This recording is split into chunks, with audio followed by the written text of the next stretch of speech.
آپ نے جب یہ دیکھا کہ مکہ کی زمین دعوت و تبلیغ کے لیے بنجر ہو گئی ہے تو آپ طائف گئے، شاید وہاں ماحول مل جائے، کچھ لوگ ایمان لے آئے، اب گئے۔ واپس جب لوٹے تو ابھی مکہ کے باہر ہی تھے، مکہ والوں نے وارننگ دے دی اندر قدم نہیں رکھنا، باہر نکلے تھے نا اب باہر ہی رہو، مکہ کے اندر داخل نہیں ہونا۔ آپ کو بڑا دکھ ہوا۔ یہ کون لوگ ہیں؟ یہ یہود کے بعد دوسرا نمبر ہے۔ لَتَجِدَنَّ أَشَدَّ النَّاسِ عَدَاوَةً لِّلَّذِينَ آمَنُوا الْيَهُودُ وَالَّذِينَ أَشْرَكُوا، یہ مشرکین مکہ ہیں۔ یہ دیکھو یہ دوسرے نمبر پہ۔ لوگ قرآن پر غور کیوں نہیں کرتے بھائی؟ قرآن پر غور کیوں نہیں؟ یہ دیکھو یہ دوسرے نمبر پہ ہیں، دیکھو شرک کرنے والے۔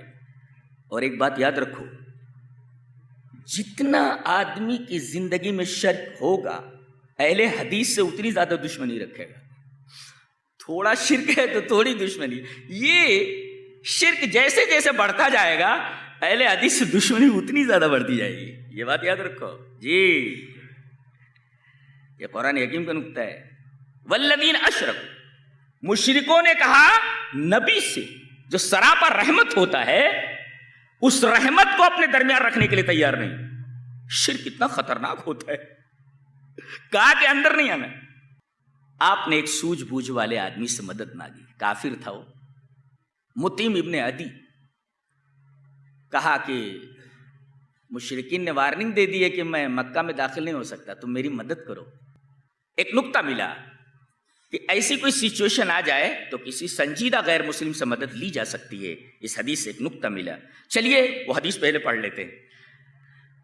ان محمد ابن جبیر ابن مطعم، پہلے پڑھ دیں حدیث اس طرح۔ ان محمد ابن جبیر ابن مطعم ان ابیہ ان النبی صلی اللہ علیہ وسلم قال لأسارى بدر لو كان مطعم ابن عدی حیا ثم کلمنی فی ہؤلاء النتنہ لأطلقتهم له، رواہ ابو داؤد فی کتاب الجہاد۔ حضرت امام ابو داؤد رحمہ اللہ اس حدیث کو ایسے ہی ابو داؤد شریف کتاب الجہاد کے اندر لائے ہیں۔ محمد روایت کرتے ہیں ابن جبیر سے، ابن جبیر روایت کرتے ہیں مطعم ابن عدی ان محمد ابن جبیر ابن مطعم، محمد روایت کرتے ہیں اپنے باپ جبیر سے جو مطعم ابن عدی کے بیٹے ہیں۔ وہ کہتے ہیں کہ نبی کریم صلی اللہ علیہ وسلم کی جس نے مدد کی تھی، بھیجا اپنے لڑکوں کو، کہا کہ جا کر محمد کو صلی اللہ علیہ وسلم تلواروں کے سائے میں لاؤ، اور کہا کہ محمد کی طرف کوئی آنکھ اڑا کر دیکھو اس کی آنکھ نکال لو، اس کی آنکھ نکال لی جائے گی۔ بڑے نازک سچویشن کے اندر اس کافر نے نبی کی مدد فرمائی، اس لیے کہ نبی نے اس سے مدد مانگی، اس نے مدد کی۔ اس کا مطلب ہے نازک سچویشن ہو تو کسی سنجیدہ غیر مسلم سے مدد لی جا سکتی ہے۔ یہ ابو داؤد کی روایت بتاتی ہے۔ آپ نے کہا میری مدد کرو تو اس نے اپنے بیٹوں کو بھیجا، بیٹے تلواروں کے سائے میں نبی کو مکہ کے اندر لائے۔ اب پس منظر دیکھو، بدر میں اللہ نے کامیابی دی، بڑے بڑے ائمۃ الکفر مارے گئے اور 70 پکڑ کر کے لائے گئے۔ آپ نے کہا کہ بغیر فدیہ لیے یا ان سے کوئی معاوضہ لیے اگر یہ چند بچوں کو بھی پڑھا دیں تو بچوں کے پڑھانے کی وجہ سے ہم ان کو چھوڑ دیں گے۔ اسلام میں تعلیم کی اہمیت دیکھیے، نقطہ یہ ملا کہ غیر مسلم سے بھی تعلیم حاصل کی جا سکتی ہے۔ نبی نے فرمایا تم لوگ اگر اتنے بچوں کو پڑھا دو تو تمہارا فدیہ ہو گیا، تمہیں چھوڑ دیا جائے گا۔ ایک نقطہ یہ بھی ملا کہ غیر مسلم کو پڑھانے کے لیے رکھا جا سکتا ہے، غیر مسلم سے آدمی تعلیم حاصل کر سکتا ہے۔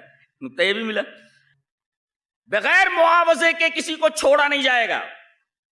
لیکن آپ نے تمام صحابے کے درمیان ارشاد فرمایا یہ 70 جو پکڑ کر کے لائے گئے ہیں بہت بڑے مجرم ہیں یہ، لیکن لو کان مطعم ابن عدی حیا، آج مطعم ابن عدی زندہ ہوتا جس نے میری عین وقت پر مدد کی تھی، ثم کلمنی فی ہؤلاء النتنہ، ان گندے لوگوں کے بارے میں اگر بات کرتا تو لاطلقتہم لہ، تو اس کی ایک بات پر میں ان 70 کو چھوڑ دیتا۔ اللہ اکبر۔